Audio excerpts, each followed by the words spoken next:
Welcome to the Season 7 off season. Now, after the wrap up and everything, you know that I'm not with the Wolves anymore. I'm with the San Francisco Dragons. Now, here you're going to be seeing the point of view of the Wolves still a little bit, so here we go. Chris Young ended up being the 3-time in a row MVP and Offensive Player of the Year. My goodness. Jess Strain for the Sailors was Defensive Player of the Year. The rushing title went to Jacquees again. Passing title went to Connor Grimm, of course.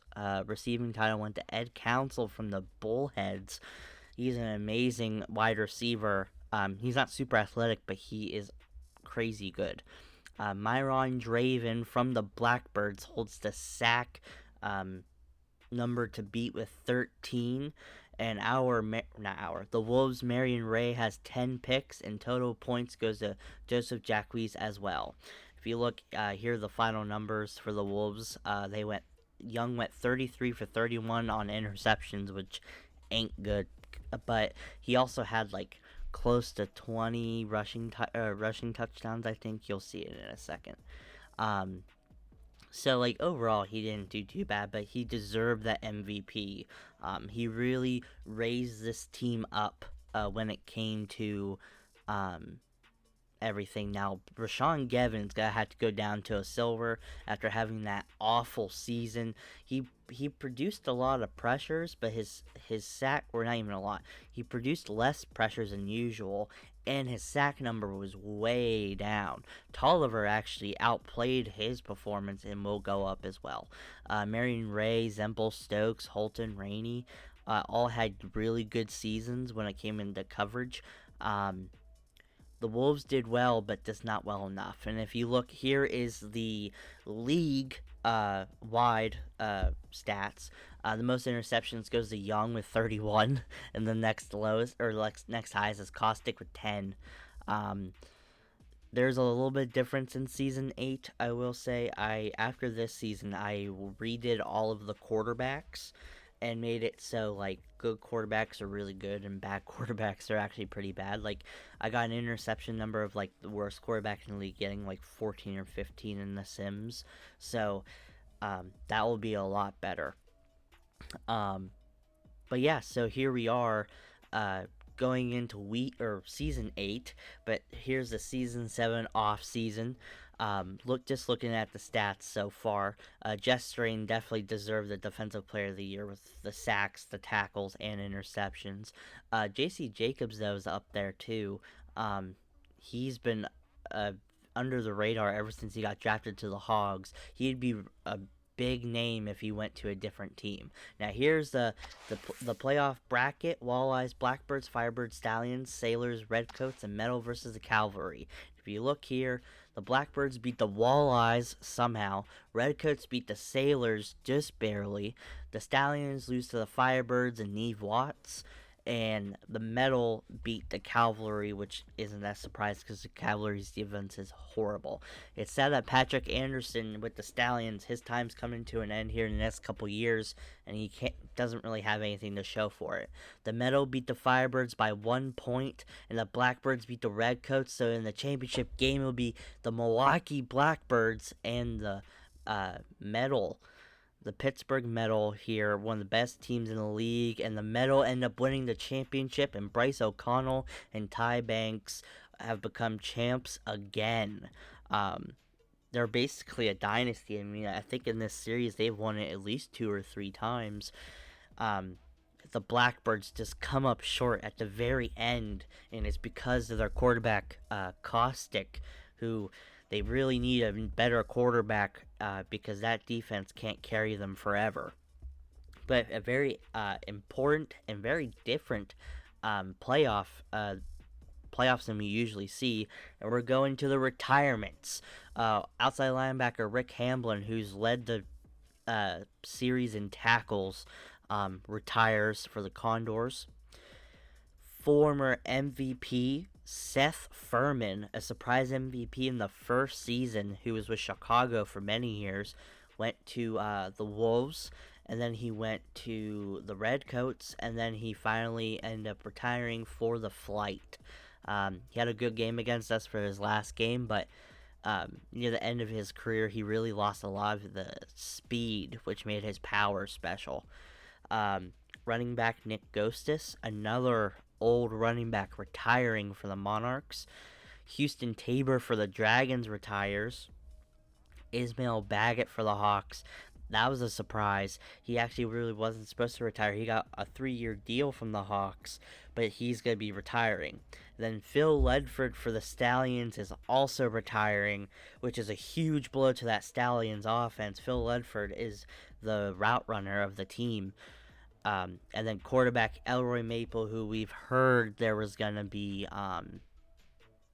some uh, there was some rumors flying around that he was going to retire, but no one was really sure if he was going to.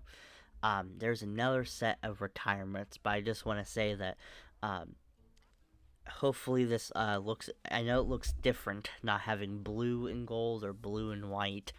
If you notice why I went to blue and gold for a while, it's because I changed their colors to blue and gold, and I liked it better than blue and white.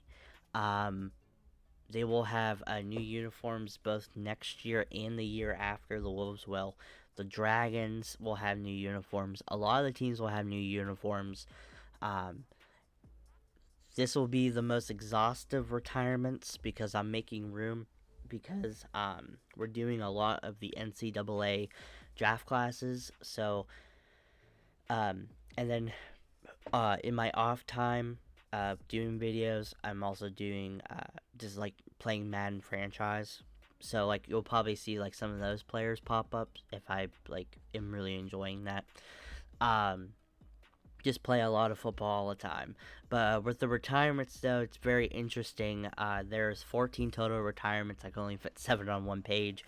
Free agents, there are 21 in all free agents, and in the future there will be around that amount every year. So there's going to be a lot of changes. If you want to help support the channel, currently, due to the world, during the circumstances, this is my only job. I mean, it's not really a job. I have one patron, so, but if you want to help support the channel, please go down below in the Patreon. A link is down there. We're going to go to the next set of retirements. Tony Sellers for the Medal. He's been a backup quarterback for years. He was the Wolves' backup quarterback, Wolves' starting quarterback for years.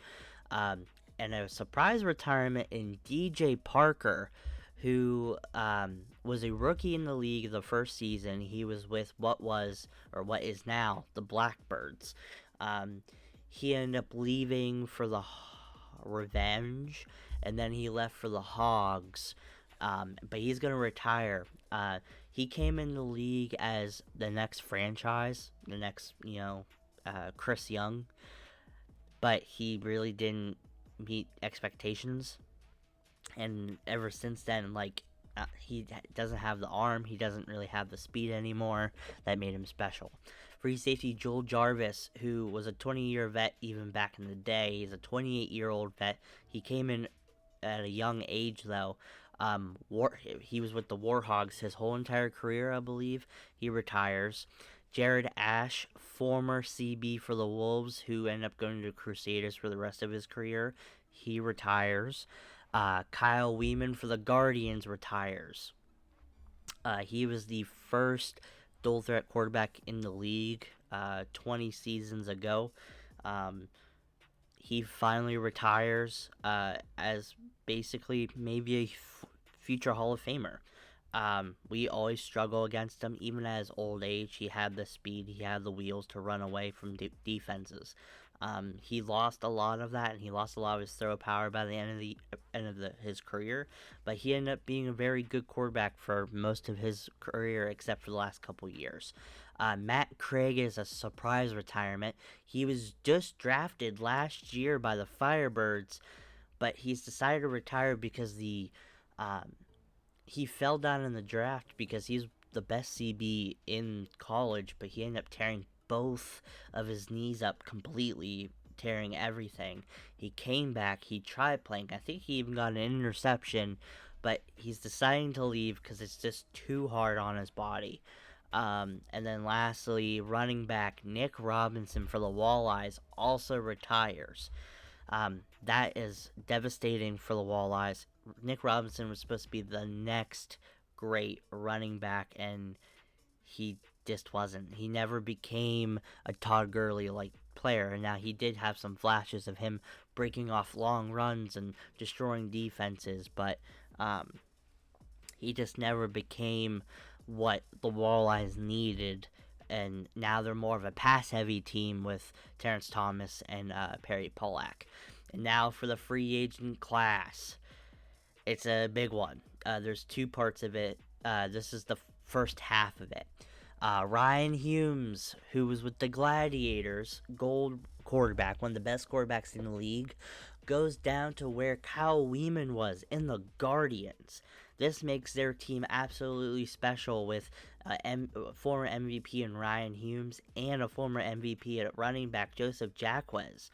Quarterback Sean Woods goes down to the Revenge to maybe start. He's a copper player, but he might start, but he also might be a backup because the Revenge might try to draft a quarterback since this quarterback class is kind of deep. There's a lot of starters and backups that could be in the league. Wide receiver Gene Day, who finally leaves the Monarchs, goes to the Redcoats, which that would make the Redcoats even better than they already are. That's a very important signing for the Redcoats. Now have another great receiver. Now Gene Day though is on the second half of his career. Really, there's only a way of going down, but I would take Gene Day on an off day than almost any receiver in the league. He's like a Tyreek Hill type player. He's fast and he has hands and he can burn people deep. Now, Leonard Cooks, who was also a rookie, I believe, the first year, is now going to the Firebirds from the Sailors. The Firebirds need an extra CB since Matt Craig retired, and there you go. Josie McNeil was talking about retiring, but he ends up going to the Monarchs to give him a nice run game, and we're going to be facing him the first week of the season. Ray Ash, we signed them. The Dragons signed Ray Ash at guard. I believe he was formerly with the Crusaders, and then he was with, or maybe not the Crusaders. I forget exactly who he was with, but I know he was with the Griffins for a long time. And now he's with the Dragons, who we need a guard. Chance Oliveira comes out into free agency, and he goes to Revenge, which makes him have two amazing tackles. Ahmed Escalante leaves the Dragons, I believe, and he goes to the Firebirds, and Schaefer goes to the Blackbirds from the Bullheads. It gives Blackbirds another receiving threat. And lastly on this page, Angel Akins finds his way in free agency again. He was drafted by the Redcoats, was good, but was kind of plagued with injuries. Then he went to the Wolves, had a career-defining, amazing championship-winning season. Then left for the Bullheads for the last couple seasons, and he's been good, but like he's not the type of receiver like they need like a receiving back, and he's just not that. Like he can receive, but he's more of a get the ball, run to the outside, power through people, juke around people, all around, like, amazing running back.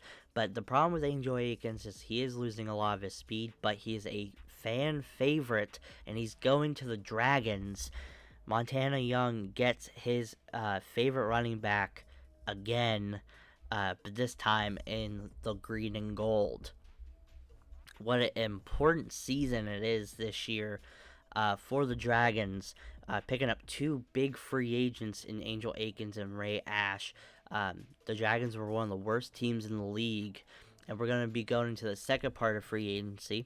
I just want to say again, please like and subscribe. Thank you for all your support. I'm enjoying that these videos are taking off a little bit more. Like before they were getting like 5 to 10 views, at most 20, and now like some days like in my channel like I just get like 40 views in a day, and I'm like geez, which is like big for me. Now year 7, second part of free agency. Clinton Darnell, former Blackbird, fame goes to the Bullheads. So basically, they switch spots with Cheese Schaefer. Strong safety Chauncey Clanton goes to the metal, which is weird because you'd say Emmanuel Tanner is there, a gold strong safety who's another fan favorite, another amazing strong safety. They're moving Emmanuel Tanner, who's a shorter, stockier safety, to linebacker to start there. So they're going to have a full gold defense, and they're moving to a 4-3. It's going to be very impressive. Hunter Salamander goes from the Stallions to the Bullheads. Stallions lose another amazing player. Hunter Salamander, a former Offensive Player of the Year, goes to the Bullheads. It's exactly what the Bullheads need. Someone who can run a little bit, but mostly receive the ball out of the backfield. Now, Wilburn Sosa leaves the Stallions as well. I believe he was with the Stallions. And goes to the Walleyes. The Walleyes now have an amazing receiving core. Now, they do lose Emerson Haggard down there. I'll get to it to the Stallions, but still. Jimmy Blowers, who was a free agent years ago for the Hogs, goes to the Gladiators. Gladiators are trying to make a push here. Tony Cranford leaves the Warthogs to go to Crusaders, and the Crusaders need to work on this defense, and that's what they're doing. Cole McDermott goes to the Sailors. That's a okay signing. Like I said earlier, Emerson Haggard goes to the Stallions, which they need a receiver, but it's not the type of receiver that Patrick Anderson really likes, but they're going to try to do their best, I think, in maybe Patrick Anderson's last season with the Stallions. Free safety Will Stokes from the Wolves goes to the Cavalry. Defensive back Bryce Holton from the Wolves goes to the Guardians, boosting up that defense. And probably one of the biggest signings, former MVP, former Offensive Player of the Year, former total points scored multiple times, running back Oliver Strauss from the from the Gladiators. He can do it all. He can receive, he can run. He's a very powerful running back. He can juke. Not very injury prone. He's going to the Flight. I kind of spoiled this in my wrap up that they do acquire Oliver Strauss, but still, that Flight team is looking insane with Cameron Scalone, Oliver Strauss, so many amazing players, and we're going to be going into the draft here, and the draft's going to be 24 picks, and here we go. First pick of the draft. The Hogs select quarterback Nate Porter. He is a Heisman winner. He's going to be a silver quarterback. He's a playmaker in the air and on the ground. He is a scrambler, but the problem with him is that he's not super fast. He's like around 70 speed, so he can still speed past people, but he's not like a Chris Young. This would be the perfect quarterback for the Dragons, but he didn't fall to them. But he is a small school Heisman and an average arm talent. So he has some spin on the ball, but it just isn't special. But he's probably will be good in the league, and we're going to the second pick now. Second pick of the draft. Dragons select defensive end / edge player Brandon Dorsey. He's probably the best player in the draft, not talking about position. He's a power rushing specialist. He is an amazing, he's okay against the run, but he will destroy even gold tackles who have 99 pass blocking. This defensive end is a huge score. He's even better than Rashad Gevin when Rashad Gevin came in from Montana Young. This guy is exactly how Young likes the right end position, and he has no real weaknesses. Now we're going to the third pick in the draft. Also is going to be the Dragons. They pick up right tackle Andy Williamson. He's a pass blocker, and he's a bad run blocker. But out of that right tackle position, that's exactly what you need, especially for the type of high passing offense that this team like Montana Young likes to run. Now, Williamson is a really good pass blocker, but he's not a gold. He's not a gold right tackle where he's just going to solidify that right tackle spot to where nothing's going to get past him. gold pass rushers will get past him, okay, but he's gonna make it have more time, and he won't get instantly beat, hopefully, on that right side. But this team is looking a lot better already. Pick number 4, Dragons again select Sydney Foster. They pretty much hold the top of the draft here, and they pick up a great CB. Now the cons is blank because the only con he really would have is that he doesn't have elite speed, but he's an athletic freak. But he doesn't have that straight line speed. But he's tall, he's strong, he has great coverage and a great tackler. He's like if Bryce Holton was actually more than average fast and is taller. He's a gold CB and he's absolutely insane. This team is looking a lot better already, and we're going to the next pick, which isn't the Dragons, it's the Monarchs. They select Rashawn Barnes, who's an extremely fast wide receiver out of college. He's a bronze. His pro is he's an elite speed and a deep threat. He's a good route runner. Good, not great, but he has elite speed, so he's able to burn pretty much anyone on any route. The con is that he has bad hands. He can't really make a lot of catches in traffic, nor could he. He might even drop some open passes. That's just something that I think Alfred Blackson is going to have to get used to for the Monarchs, but we're going to be facing him in the first game of the season, so that's going to be interesting. Next, pick number 6, the Warhawks select free safety Matt McCollum. He's a copper free safety. He has some range. He's not super fast, but he has some range. He can really mess up a quarterback and mess with his reads. And he's very aggressive when it comes to playing the ball. But his con is that he has bad speed and he's really not good of a tackler. Some people even said that he should be a CB and not a free safety. But this team likes to play a lot of man, so they're going to have him at free safety. A very interesting pick for the Warthogs, who need a lot of help on offense. Number 7, Condors select quarterback Dominic Bailey, who's now the second quarterback picked in the draft. Surprisingly picked, though. He's not that great of a prospect. He's a copper quarterback. He has good accuracy, but he cannot scramble. You're going to have to hope he can read defenses and just throw to the first man open every time.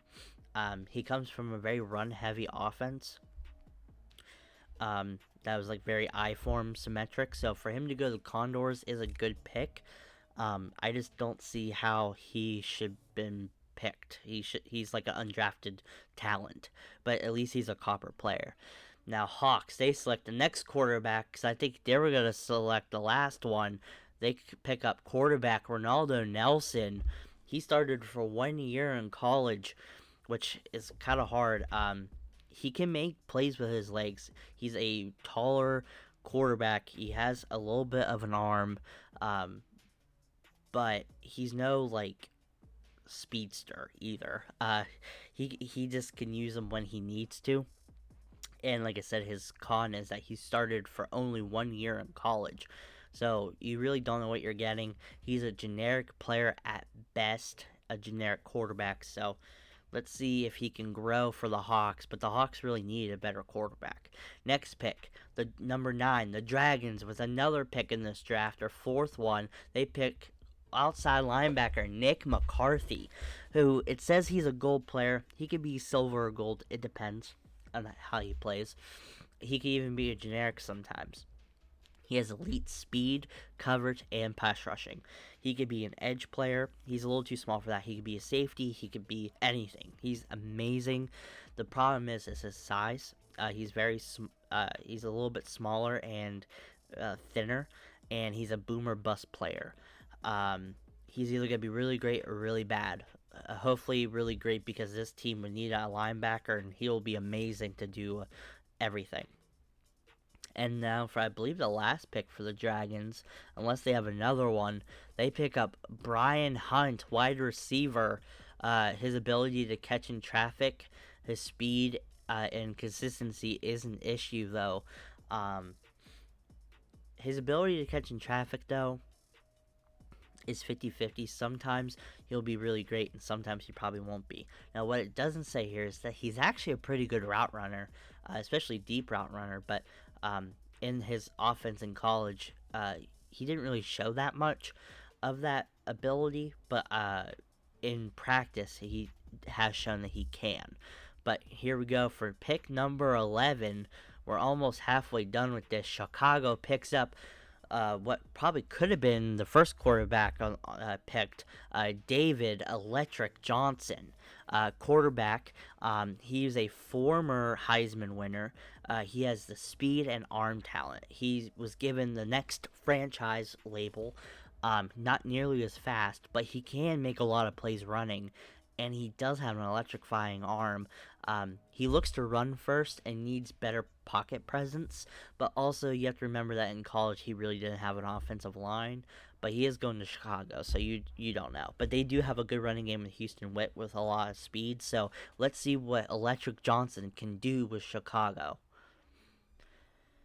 The Guardians now select Roland Brown at wide receiver. He's a balanced wide receiver, which is good. He's pretty much average at everything: average speed, average catching, average height, average weight, pretty much average. And he's a spark plug. You put him in, and the team will rally around him, and he'll pump everyone up. The problem is, he's elite at nothing. He won't dazzle you with any big plays.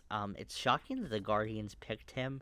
They really need something a little more special since all the players they got in free agency, but oh well. Number 13, the Hogs with their second pick since they traded a player, James Bennett, who's I believe a generic, but he's a good generic. Generics are either high generics or low generics. He's a high generic. He could actually probably be a copper or bronze player, but he just doesn't have any abilities. He has lots of video and lots of snaps in college. He played for 5 years, almost 6. And his con is that he's a solid starter, but he won't be elite. You plug him in, he'll instantly start, probably forever, but he won't become like the best center ever. Which I guess is kind of bad for the Hogs, but they need some help on that offensive line. Gladiators now select a quarterback who should have been selected last year, but he took a year off to train to be a better quarterback. Dante McCurley gets selected by the Gladiators. Copper quarterback. He might be the next franchise. He has the speed. He's one of the fastest quarterbacks to ever play in college. Some might say even faster than Chris Young himself. The problem is he has supreme bust potential. If he hits it big, he hits it big. But if he fails, this might be a couple wasted years for the Gladiators that they really don't have enough time to waste. Number 15, the Stallions. They lost a lot of players in free agency. So they pick up running back David Harris. He's a copper running back. I believe he's the first running back taken, which is surprising. He's one of the fastest running backs in the draft with speed and agility as his pros. The problem is he really can't keep the ball secure. One little hit and he probably will fumble. He's a little bit on the smaller side too, but he is extremely fast. I mean, he's no Houston Witt or anything, but if you give him a big enough hole, he's probably going to take it all away, which is very surprising for the Stallions.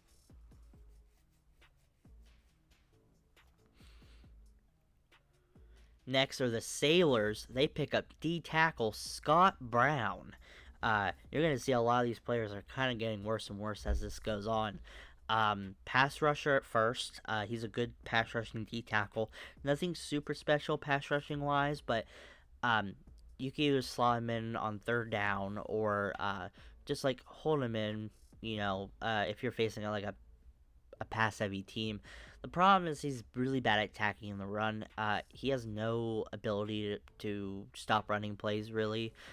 He's good at taking up space and stopping like a hole, but he's not going to get in the backfield and chase down a running back or even really make a lot of plays in the run game. Now, number 17, Crusaders, they pick up another CB, John Allen. He is like a Bryce Holton type player. He's good in zone. He's good against the run. Nothing special though. He has very poor speed for a CB, but he makes up with it for his coverage skills. Um, the issue is because of that lack of athleticism when he faces a fast wide receiver or when the offense goes against him and stuff. It's going to be really hard for him to really try to make a lot of plays. He's just going to have to really play the ball very well. And if it wasn't for Bryce Holton, he probably would have went undrafted. But because of him, the Crusaders picked him up. Now, number 18, the Firebirds, they pick up a solid wide receiver for Neve Watts to use in Marcus Oliver. He has elite route running, pro hands, and it says lack of speed, but it's not like he's like super slow either. This guy could have been a gold prospect if it wasn't for his off the field issues and if he was just a little bit faster. If he had elite speed, not deep threat speed, but like just elite speed, he would have been a gold. But because his speed's a couple steps behind, but it really isn't seen because his hands and his route running is insane. Neve Watts is going to be very lucky to have Marcus Oliver on offense with him. Now, number 19, the Medal Select running back Brian Butler. They just won the draft. They won the championship and everything. Brian Butler comes in as his speed and agility, and his cons are size and durability. There's a lot of iffy running backs in this draft. There's nothing like super insane. Next year, there's one prospect who, if he continues playing in college the way he does, he probably will be selected and will be amazing. But running back just really isn't that amazing of a pick. And it's weird that the Meadow picked that since they have Ty Banks, but I guess when they want to rest Ty Banks, since he does play two positions, Brian Butler can come in. Now, Jason Peterson's probably the best running back in this draft. He's I believe a bronze. He might be a copper though, but I think he's a bronze. His pro is he's hard to tackle, and his size and his hands. Not just that he can catch, but his hands are huge. Very good at ball security. He's hard to tackle. He played 4 years in college. But that is also a con because he has lots of mileage and he's really lost a couple steps just in college. But he's going to the Cavalry, who are going to use him to his full extent, probably running the ball. He's the best running back in this draft. He has potential of being really good, almost like a Brady Vaughn type player. It's going to be very interesting. Now, the Walleyes, they select a running back. Another run on running backs here. Brian Williams. He's a generic running back. He has ball carrier vision. He's able to really see the holes before they develop and really hit them hard, which then helps his con, which is his less than average speed. He really isn't that fast. It's just that when he sees a hole, he's able to put it into that next gear, really hit the hole. It's just the fact that when he hits open field, a D tackle could probably run him down. He's really not that fast for a running back. So let's see how the Walleyes really do here. That's kind of a failed pick in my opinion. It's a need, but they really need something different here. And another running back gets picked up, Jeff Moore, who's probably a better running back than the last one. He's a copper running back. He's a power back. He lacks a lot of the athleticism that you need in a running back, but he has tremendous strength for a running back. So he has it's very weird because he has a very slight frame. He's not like super big or anything, but he is hard to tackle. He's not like I picked a couple picks ago, but man, he has potential to be really good with this very defensive heavy Blackbirds team who just were in the championship game. Number 23, the Wolves select Walter Grant at free safety. They needed a new free safety. His pro is his coverage ability. He's like Will Stokes, but faster. He's not super big like Stokes was. Like Stokes was like 6'3" and had amazing coverage skills. This guy's a little bit smaller, but he is really good in coverage. The only problem is his tackle skills are a little lackluster.